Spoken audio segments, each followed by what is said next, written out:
Sorry, you weren't hearing me and I didn't notice, but basically I was talking about Glarb. Um, Calamity's Augur. I think this card is pretty bananas. So looking just at the stats, it's a 3 mana 2/4. It has Death Touch. You may look at the top card of your library at any time. You may play lands and cast spells with mana value 4 or greater from the top of your library, and you can surveil too. So you can put the top two cards of your library back on top or put them into the graveyard, which is typically things that Sultai wants. So if you're playing Commander, this card does everything Sultai wants to do.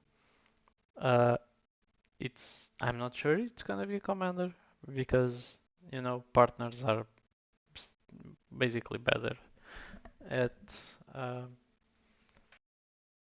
at the competitive side of Commander, but I don't really think people care too much about that. But it does everything Sultai wants to do. Um, in Limited, I think that this card is gonna be as good as the mana base allows it to be, because Limited is usually played in two color pairs, and unless you have like common dual lands that enter tapped and allow you to tap for each of their colors.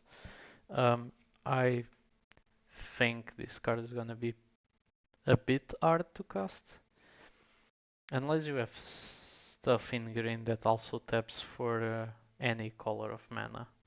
If you have things in green that tap for any color of mana, this card is gonna be good in limited too. I mean, it's a 2/4 Death Toucher that gives you card advantage.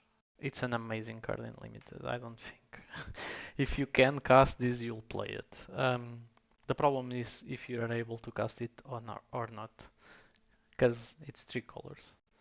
But besides that, it's an amazing card. Um, for other constructed formats besides Commander, I am not so sure about it. Sultai has not been combination of colors that has played a lot since the ban of Uru. I'm not sure we're gonna see it in constructed, but does it have potential? Yes, because Surveil will definitely put this somewhere into the range of cards you want to build like a reanimate strategy around. And then it allows you to play lands and cast spells from the top, which is also pretty good. It's a card advantage generator that has Death Touch, and it's a 2/4. It's somewhat hard to kill. But moving on our spoiler list. Um, to Marvel, Ear to Craig Flame. I think this was one of the first cards to be spoiled. Uh, but I'm gonna just recap for you guys. So it's 3 costs, 1 colorless, 1 red, and 1 white mana. It's a 3/3 legendary mouse soldier that gives other mice +1/+1. When it enters, you create a token of Crag Flame, a legendary colorless equipment artifact token with equipped creature gets +1/+1 and has vigilance, trample, and haste, and has equip cost of 2. I want this card to be good so badly, but we'll see. Um, more when we go deeper into the spoilers, you'll see there are more mouse that have an ability akin to heroic that will trigger with equipment. So this synergizes very strongly with what the mouses in this set are trying to do. And I think the ability is pretty strong. I think it's called Valiant. Uh, it has potential to see play. in constructed formats because the cards are pretty cheap. The archetype is pretty similar to Heroic in the sense that uh, you're trying to target your own creatures, and uh, when you do, they get counters. You get bonus, extra bonus besides the counters, and the only difference to Heroic is that it only triggers once each turn. But if you look at the Heroic play pattern, like an Heroic deck doesn't want to spend all their spells in one turn and kill. I mean, sometimes you'll do that, but it's not. Whenever you play against mid-range decks, you cannot do that. You always leave mana behind to protection spells. So you're most likely than not casting a spell on their turn and a spell on your turn if you're trying to save your creature. So I think Valiant as a downside, it's not that bad. But it depends on the upsides of the cards. But this was a segue. I'm talking about other mouses we'll see next after Marvel. But I think this one has potential. If the other ones are good, we might see an equipment deck instead. I was thinking more on Heroic Mouse's deck, but Marvel pushes the mouse deck into the equipment side of uh, of things. You target your own mice with your equipment. Crack Flame is a good legendary sword to equip, and then the other mice will get stronger themselves just by equipping it. And this also pumps them, gives +1/+1 to all other mice. So I think the card is pretty good, but constructed will depend a lot if there are other mice to support this card. But we'll see in the spoilers. So next we have Dream Dew Entrancer. It's a Frog Wizard on the Simic color pair. It's a blue and a green and two colorless for Frog Wizard 3/4 Hitch. Hitch is always a good ability to have on green, but it's green-blue, so you should have flyers if you're playing blue. But I haven't seen many in this set. So when this enters, tap up to one target creature and put 3 stun counters on it. If you control that creature, draw 2 cards. What do I think about this?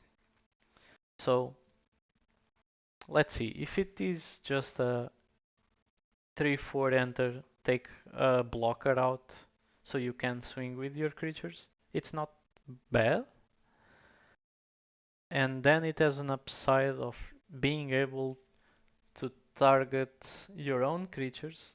Imagine you have a creature that has like uh, an aura attached to it of your opponent that says it cannot block nor attack.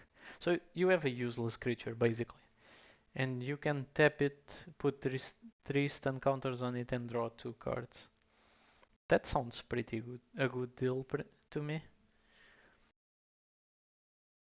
Yeah, this card, this card is obviously we are talking about limited. I don't think this card has the potential to see constructed play. I think it's kinda slow. Um, but for limited, I think you get your money's worth. And if you cast a 4 cost 3/4 reach, that's an okay card. If it taps an opponent's creature for 3 turns, it's pretty good. If it has the ability to draw you 2 cards whenever you need. I think the flexibility on this card might be a bit undervalued on the first place, but I think the more you play the limited format, the more you'll enjoy this card. That's my take on it. Um, Play it in limited. Constructed, I don't think this card is gonna be all that great, but we'll see. Zoraline Cosmos Color is up next. So it's on the order of colors, so black, white, and the colorless for a 3/3 bat cleric with flying and vigilance. Whenever a bot you control attacks, you gain 1 life. Whenever Zoraline enters or attacks, you may pay 2 and a white and a black and 2 life. When you do, return target non-permanent with mana value 3 or less from your graveyard to the battlefield with a finality counter on it. Whoa, this has a lot of text. So this card is really good. It's really pushed. So to start, it's a 3 mana 3/3 flyer with vigilance. Just that text, it's amazing. Then it says whenever you bet you control attacks, you gain a life. That's okay. Doesn't seem to me like the biggest part on this card. And then the other ability below, it's amazing. So it's giving you card advantage just by reanimating. Just so if you play this with 5 mana, you can just bring something else back that costs 3 or less from your graveyard to the battlefield. The value this card can generate is insane. Yeah, this card has a lot of potential. I think this will see play. Even if the deck is not like bat related or anything, I don't think this clause matters a lot. The one that gives you 1 life when you attack with a bat, but this part below, reanimating a creature for 2 mana and 2 life to bring a 3 drop, and can be any permanent, so it doesn't need to be a creature. You can reanimate like Phyrexian Arena. You play Phyrexian Arena, your opponent destroys it, you can recast it basically. It's not recast, it is put into play, but for 2 mana. Wow. I'm really amazed at this card. I think in Commander it's gonna be insane, but even in other constructed formats, I think this will see play.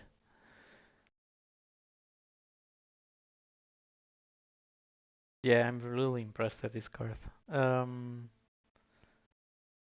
If I see it in limited on the first pack, I'm gonna pick it every time. It's just up my alley. So up next, Castral, the Wind Crested. So it's a 5 mana for 5 flyer. Whenever one or more birds you control deal combat damage to a player. So this is not. I mean, because they are birds, it's the easy. So giving combat damage to an opponent, it's not the easiest trigger to accomplish. But given they are birds and probably are flying, you're attacking with creatures with evasion. So yeah, this might not seem very accomplishable, but given they are birds, you're probably gonna have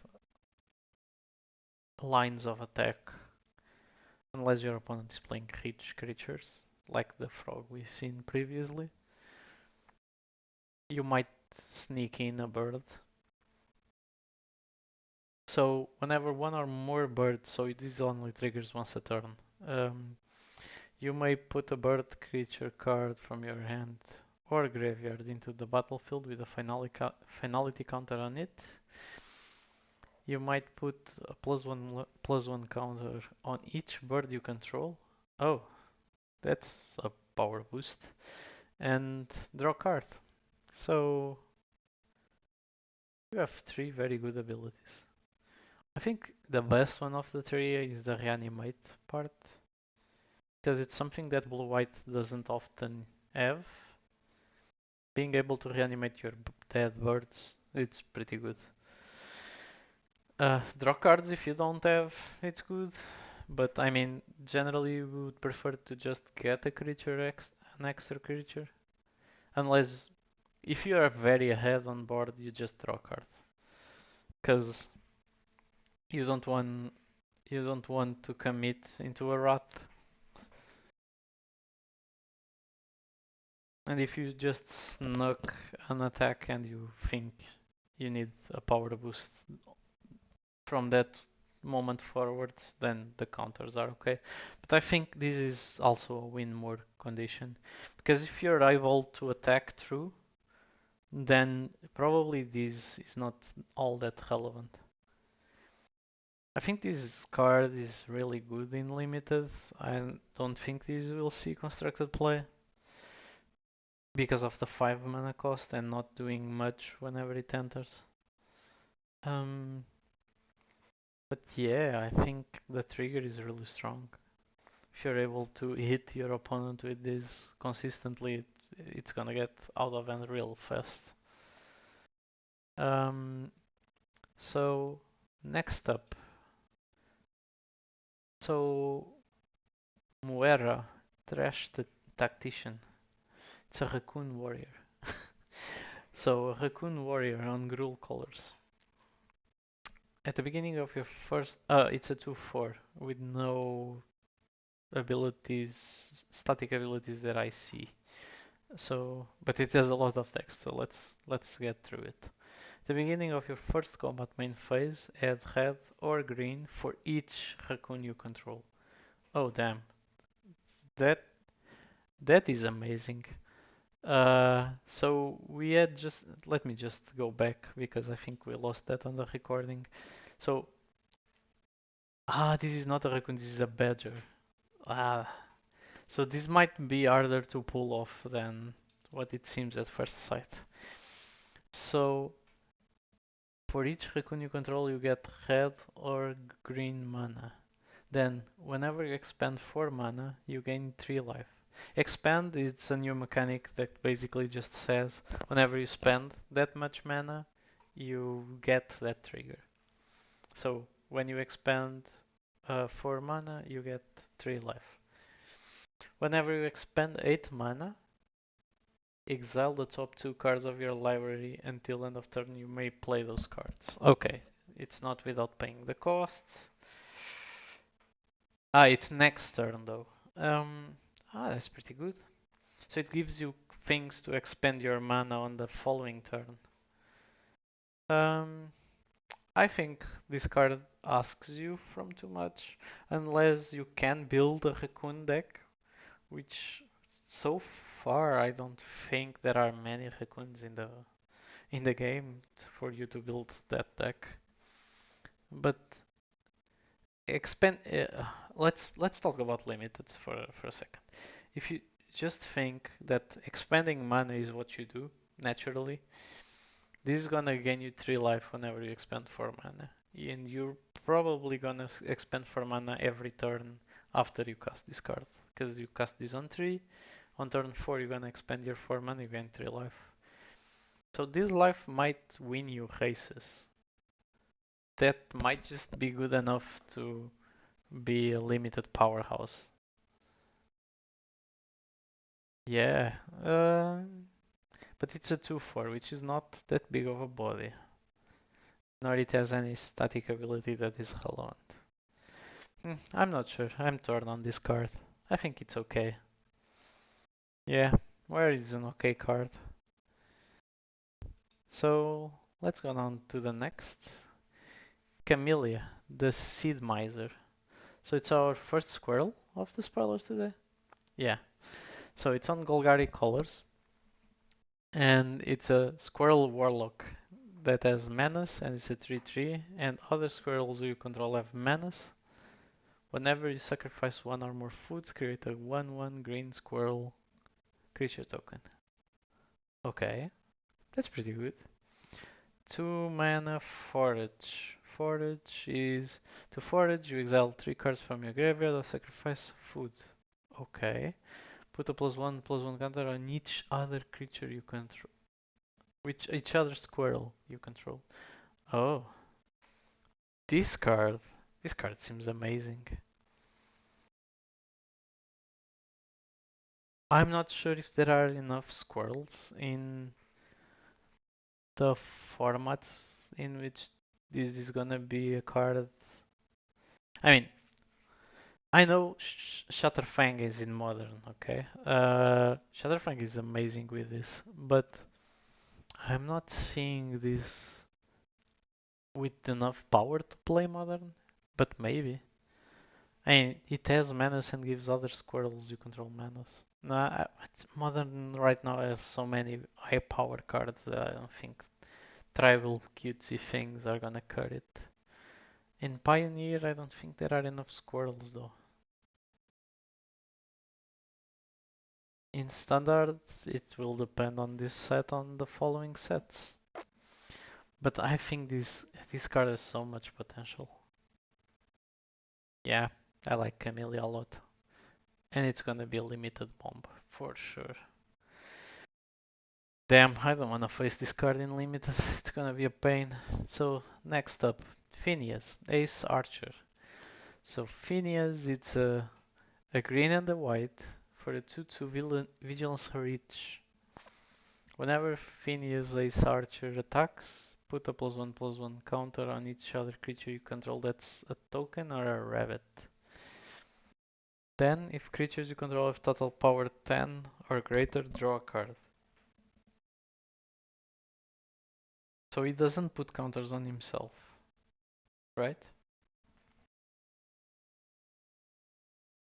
Right. Um, well, it's just gonna depend. I think in draft this card is gonna be a lot better than sealed, because you can draft a rabbit deck. Um, yeah, I just don't think this card is all that great. It requires a lot of things. Requires you to have rabbits, requires you or tokens, and then it requires you to attack, and then requires you to have 10 power to draw a card. And it doesn't pump itself, so it's a 2/2 attacking.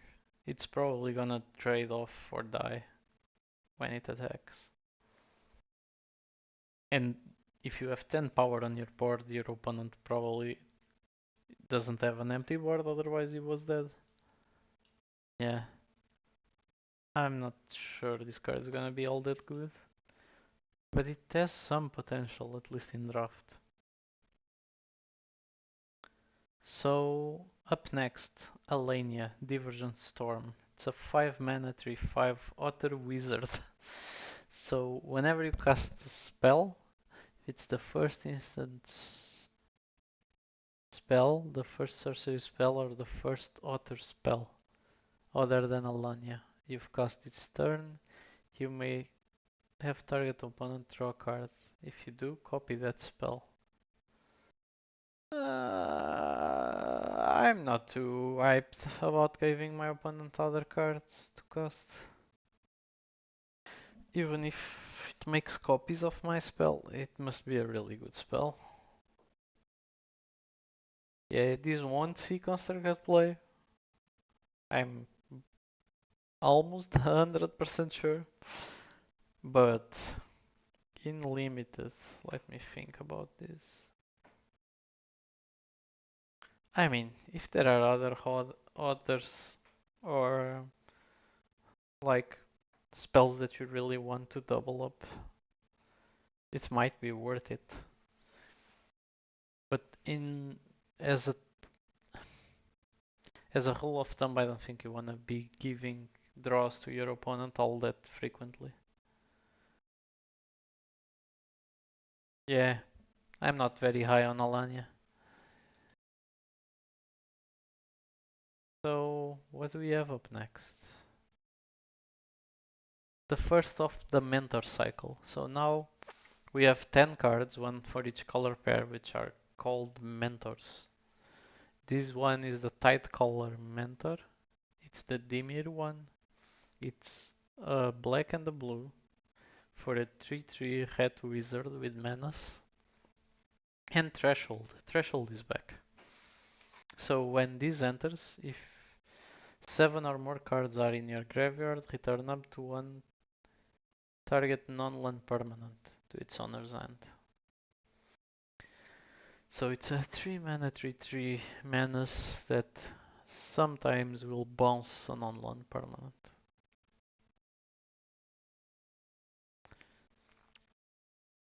I think this card gets better if you can secure the threshold. But how do you do that? We'll have to find out. I've seen some green cards that mill, that do self-mill. I didn't see many Dimir cards yet that do self-mill. I I have seen a rogue, another rogue I think, that when attacks loot, I think it can't be blocked, and when deals combat damage you draw a card and discard a card. That might be a way to fuel this. Yeah, I think that other would be a cool way to fuel this.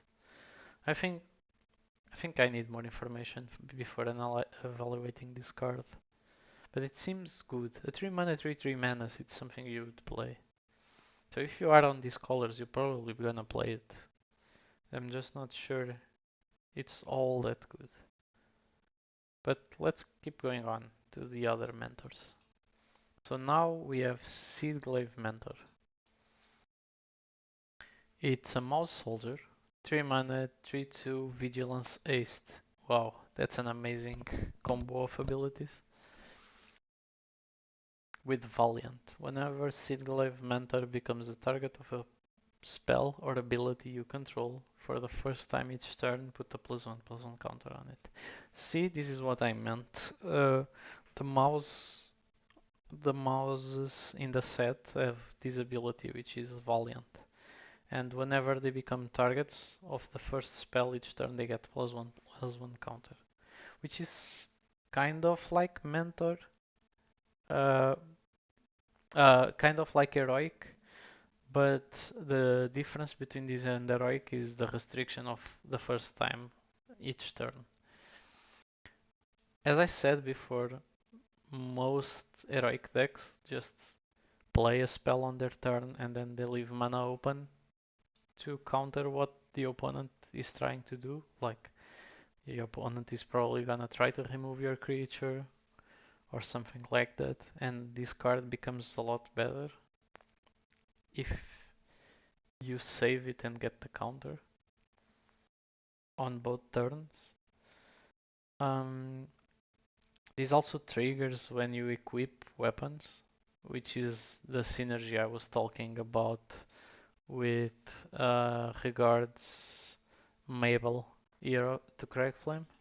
I think these cards play well together because if you equip the Cragflame into that creature, you get the +1/+1, the Vigilance, Trample, and Haste. It already has Vigilance and Haste, so it's kind of redundant there. But just targeting it with the equip will give it a counter. So you get +2/+2 instead of +1/+1. And there are more cards in the mice that do that, but we'll see soon. I think this card is pretty awesome in draft, which is typically more aggressive, and having a Vigilance Haster seems really good to me. Can attack and stay back at the same time. It's pretty good. So up next, Fireglass Mentor is our mentor for the Hacked color pair. It only costs 2 mana, it's a 2/1. At the beginning of your second main phase, if an opponent lost life this turn, exile the top 2 cards of your library, choose one of them. Until end of turn, you may play that card. So Fireglass Mentor is an unbelievable card. So this card has a lot of potential, even to constructed play. The fact that you just have to deal damage to your opponent doesn't matter how. It can be a burn spell, you can just attack. If they don't block, you get to see the top 2 cards and play one of them. I think this ability is nuts. I think Fireglass Mentor is gonna see ton of play. I think it's amazing in limited. Pick it, play it.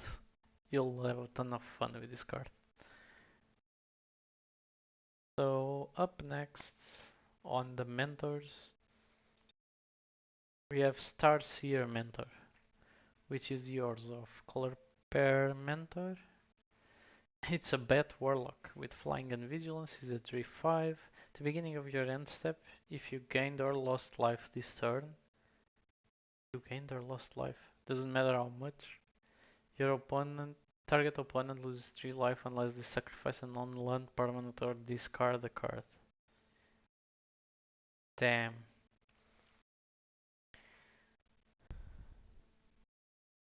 So, Starseer Mentor puts a lot on the table. I think this is let's just start by saying this is just a limited card. But I think first of all it does what Orzhov wants to do in this set, which is controlling the life gain and life loss. We've seen that with the other bet that I think it's pretty amazing. Uh, Zorlin, it's here for reference. So they have very similar abilities. They have flying and vigilance, both of them. One is 3/3, the other is 3/5, but this one costs 2 more mana. And then this ability, I think the ability triggers really easily if either you gain or lose life, you get this trigger.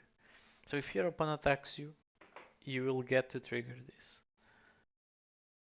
And remember, this is a 3/5 flying vigilance, so this can attack and stay back to block with a huge toughness that is hard to go through. I think this card is amazing for limited, for constructed, unfortunately because of the cost and the power level of the format. This won't see play. That's my speculation. Um, but in limited, it's gonna be a pretty big bomb for an uncommon. So up next on the mentor list, Plum Creed Mentor. It's the Azorius Color Pair Mentor, and it says it's a 2/3 flying for 3 that whenever Plum Creed Mentor or another creature you control with flying enters, put a +1/+1 counter on target creature you control without flying. This card. God damn it, why couldn't it just say target creature with flying?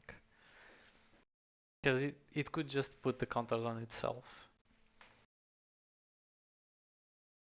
So you have to build a deck with both flyers and non-flyers to make this card good. I think this card is kind of weird. For limited, it's obviously gonna see play. It's a 2/3 flyer for 3 that puts a counter on something, and that whenever you cast a flyer or you play a flyer, you're gonna get your other creatures bigger. Obviously, this is gonna see play. But I think this is just short of being playable in constructed, unfortunately.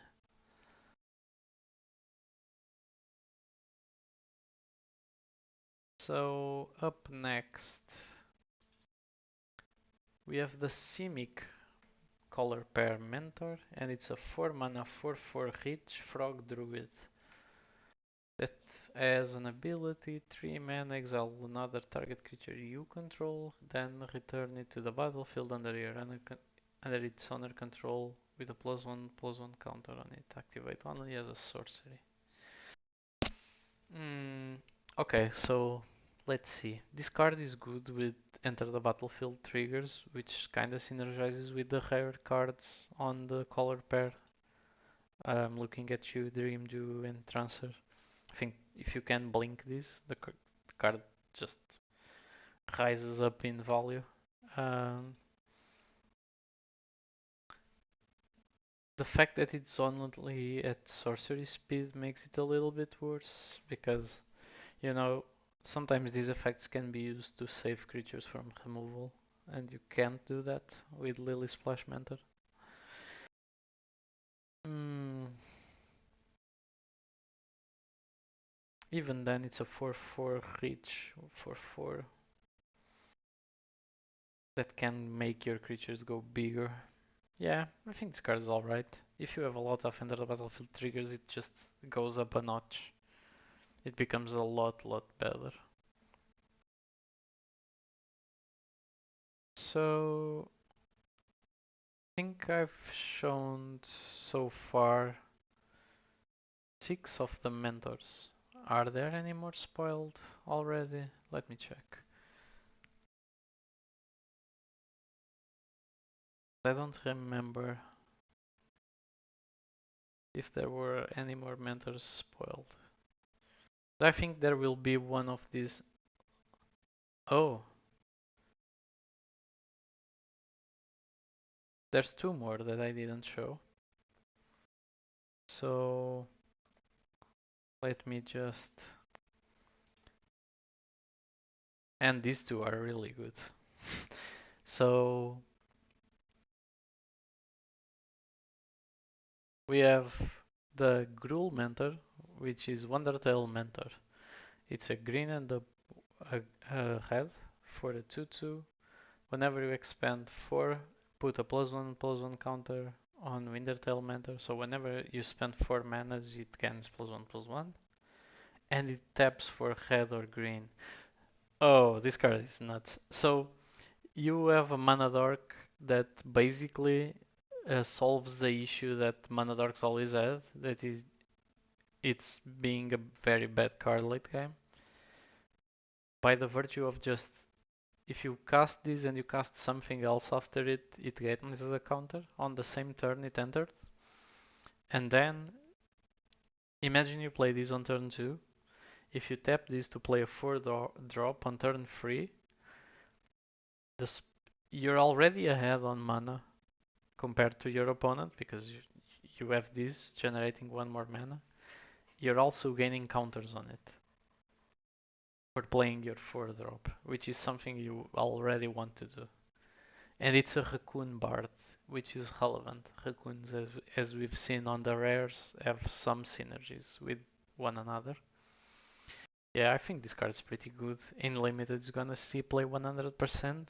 In constructed, it will depend on the support for these tribes or typals. I'm not sure how you wanna call them now.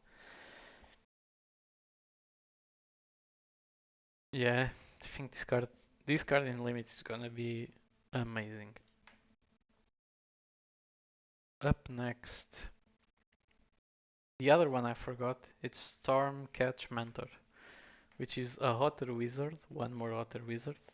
In blue red, it's a 1/1 aced prowess that says instant and sorcery spells you cast cost 1 less to cast. This makes the prowess deck just go insane. There's already an archetype of wizards that has wizard cards in Pioneer that get the cost reduced if you have a wizard. And then it has haste and prowess, which are two very important keywords for this type of cards. Yeah, I think this card is probably gonna see play somewhere. I'm very shocked if it doesn't.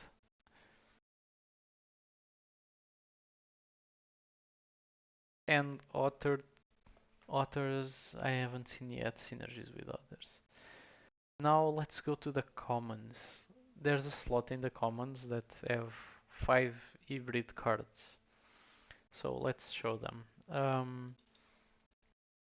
The return of hybrid mana mechanic. So it's just 5 common cards that have this split cost that you can either pay white or blue. And so this is Seedpot Squire. It's a bird scout, it's a 3/3 flying. Whenever Seedpot Squire attacks, target creature you control without flying and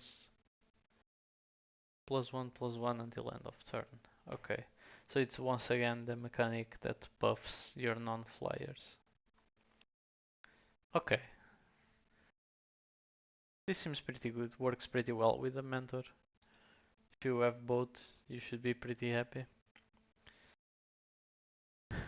I'm not sure if you're on a, if you're not playing the Azorius deck of flyers and non-flyers, if you're gonna want this card, if you're just mono white or if you're just playing blue. But yeah, it's a 3/3 flyer for I mean, it's playable. Next, it's Pawn Prophet, which is a 2 mana hybrid, either green or blue. When Pawn Prophet enters, draw a card. Yeah, this card is solid. This card is amazing with the blinks that we've seen on the other frog just a moment ago. If you can blink these and draw cards and make it bigger even, yeah, you're living your life. Uh, so this is the Simic hybrid mana card. Let me look for the others. So this is the Selesnya, which is green and white. It's a 5 mana 3/2 when enters, create 2/1/1 white rabbit creature tokens. So seems like the rabbits are gonna be the type of deck to go wide, which makes that other hair that we've seen a little bit better. Yeah, this seems like a good card. If it puts you 5, it's a 5/4 in terms of raw stats, split on 3 bodies. I think that's pretty good. For a common that you can play in either green or white and synergizes pretty well with the hairs. I mean, this card goes nuts with that one. Um, then you have the Gruul. It's a Raccoon Berserker, 5 mana, 4/5 with trample. Whenever you expend 4, Junkblade Bruiser gets +2/+1 till end of turn. So it becomes a 6/6 trampler. Yeah, that's alright. If you have Raccoon, if you're playing Raccoon Tribal, it's probably gonna be better. Expending 4 though, it's something you already want to be doing. And it has trample. Yeah, this card depends on the rest of the set, but I think this card is gonna be good in limited. Just not sure it's gonna be as good as the other ones you've seen before. Then we have this one, which is the mouse one. It's the Borush. It's a 4 mana 3/4 veteran guard mouse with Valiant. Whenever veteran guard mouse becomes target of a spell or an ability for the first time each turn, it gets +1 and first strike until end of turn and scry 1. So this one doesn't get the counter but does get +1/+0, first strike and scry 1. Sounds pretty good. It does enough to seem worth it. Yeah, I think veteran guard mouse is gonna be a powerhouse in limited. It depends on also the quality of the spells you have to do self-targeting. Um,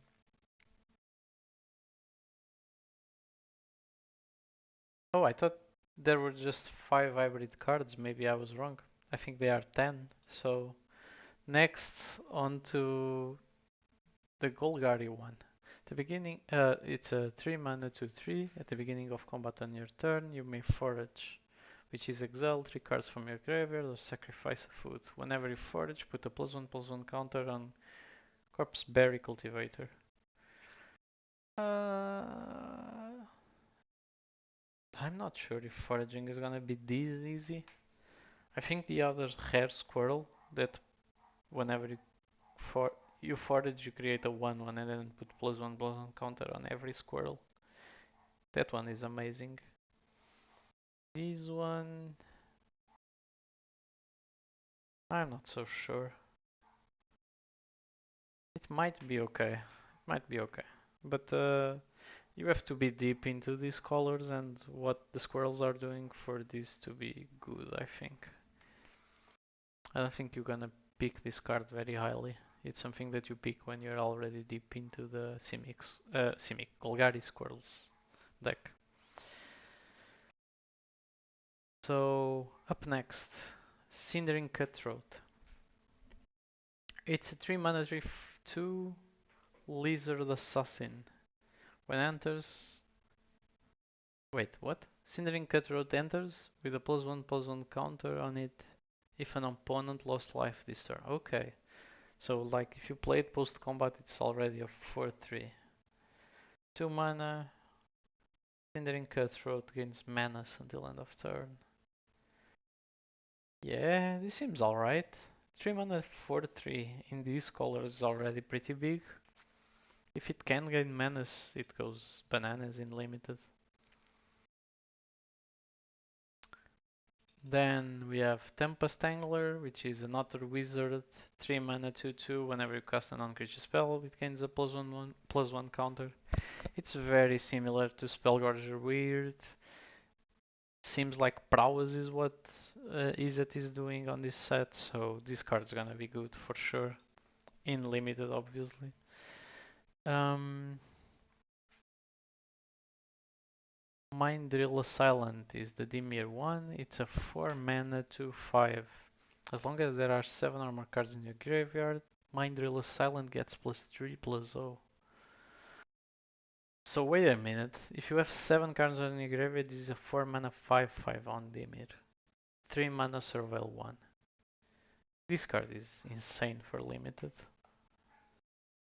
If you do have the deck that easily makes the threshold, this card is gonna be insane. A 4 mana 5/5 on these colors, it's just amazing.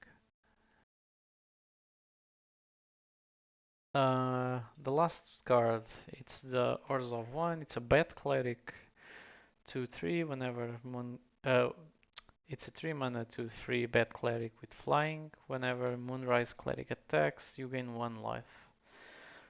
Yeah, it's the gain life triggers that then make your other uncommon bat make your opponent sacrifice stuff or lose 3. Yeah, yeah, I see where this is going. Bat Cleric seems to be a thing.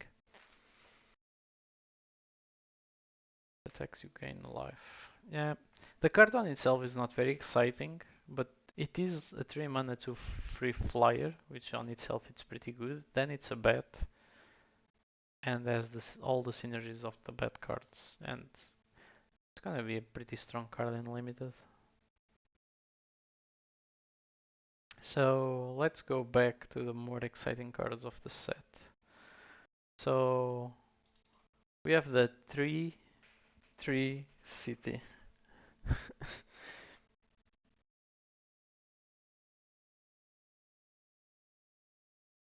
So this is a legendary land that is basically Nyctus, but for for a creature type that you chose.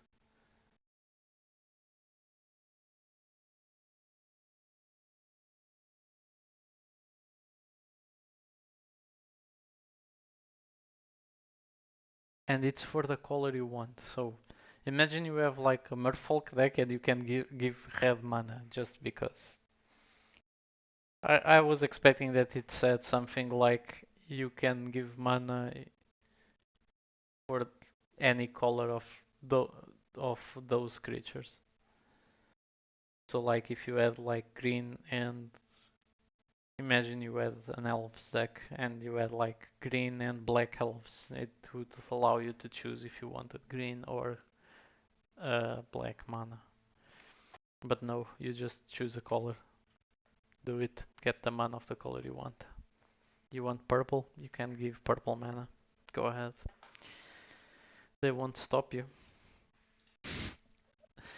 Yeah, this card is insane. Probably also gonna be really good in limited, but we'll have to wait and see. It seems like this format is gonna have a strong limited uh, tribe component, but we'll have to wait and see for more cards to be revealed. Back to the mythics. So you have Beza, the Bounding Spring. This card, I'm telling you, this card is insane. So it's a 4 mana for 5. When Beza the Bounding Spring enters, create a treasure token if an opponent controls more lands than you. Then you gain 4 life if an opponent has more life than you. Then you create 2 blue blue 1/1 blue blue fish. creature tokens if an opponent controls more creatures than you. Yes, I stuttered a lot saying that. And lastly, draw a card if an opponent has more cards in hand than you. Yeah, this is the card that is like if you're behind, you get all these things. And it's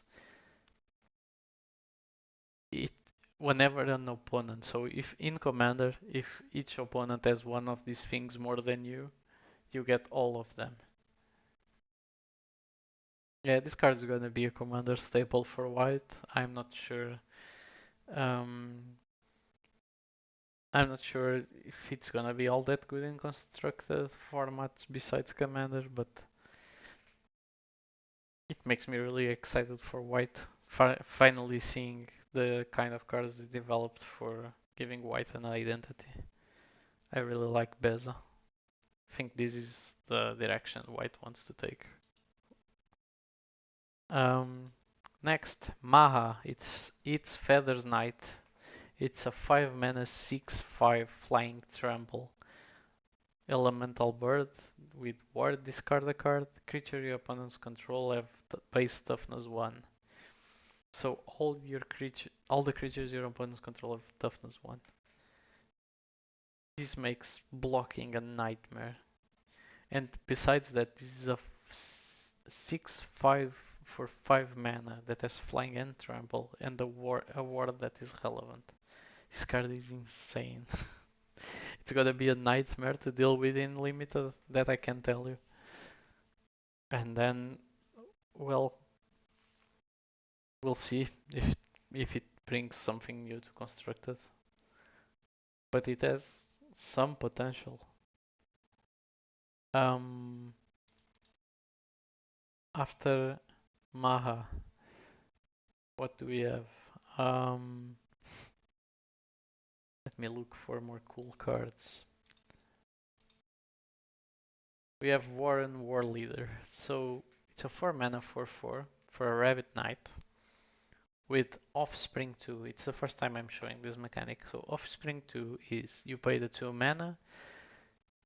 If you cast, it's like Kicker. If you pay that Kicker, you get a 1/1 that is a copy of this spell.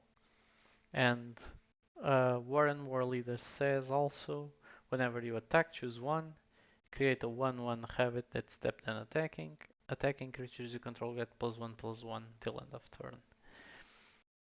Remember, so if you make a token of this that is a 1/1, if you attack with this and the token, you get both. You can get both the abilities. You can repeat them. You can create two 1/1 white rabbit tokens. You can create a rabbit and then give +1/+1 to everything. Yeah, this card is gonna be a limited bomb. I think if you play this for 6 mana and you swing with this, you're so far ahead in the game. It's unreal. Even if you don't get to swing with this, even if it gets killed, you still have the 1/1 it left behind with exactly the same text. It's not a relevant body compared to a 4/4, but it's still very good with these two abilities. Yeah, I think Warren Warlead is gonna be a limited powerhouse. I'm not sure if it's gonna see play besides that because of its creature type. I mean, Rabbit's deck might become a thing, but I kinda doubt it. Next we have Lumra, Bellow of the Woods. It's a 6 mana XX elemental bear. So what does this do? It's vigilance. It has vigilance and reach. And Lumra, Bellow of the Woods, power and toughness are each equal to the number of lands you control. So if you didn't ramp, like besides putting more lands into play, it's a 6 mana 6/6. If you didn't ramp with creatures. When Lumra enters, mill 4 cards. Then return all land cards from your graveyard to the battlefield tapped. Oh. So it might just get a lot bigger. It's likely that you're gonna mill like 1 or 2 lands with this. In limited. Jesus. And it has vigilance and reach. So you'll have to find a way to get through this. Otherwise, you're kind of losing the game. Yeah, seems annoying. Seems pretty tough to deal with in limited, but I'm not sure it's gonna be all that bad, but we'll see. Up next, what do we have up next? This one was spoiled yesterday, and I think it's amazing. So it's a 1 black mana, 1/2 Lizard Assassin with Offspring 2. Landfall, whenever land you control enters, this creature deals 1 damage to target opponent. So basically, this card, if you make a token that's a copy of it, when you pay the Offspring, you get a 1/2 and a 1/1 with this ability. Whenever land enters, this creature deals 1 damage to target opponent. So whenever you're playing a land, you're dealing 2 damage to your opponent. Remember, you have the deserts in standard that also give 1 damage to the opponent. So you're dealing 3 damage with those lands.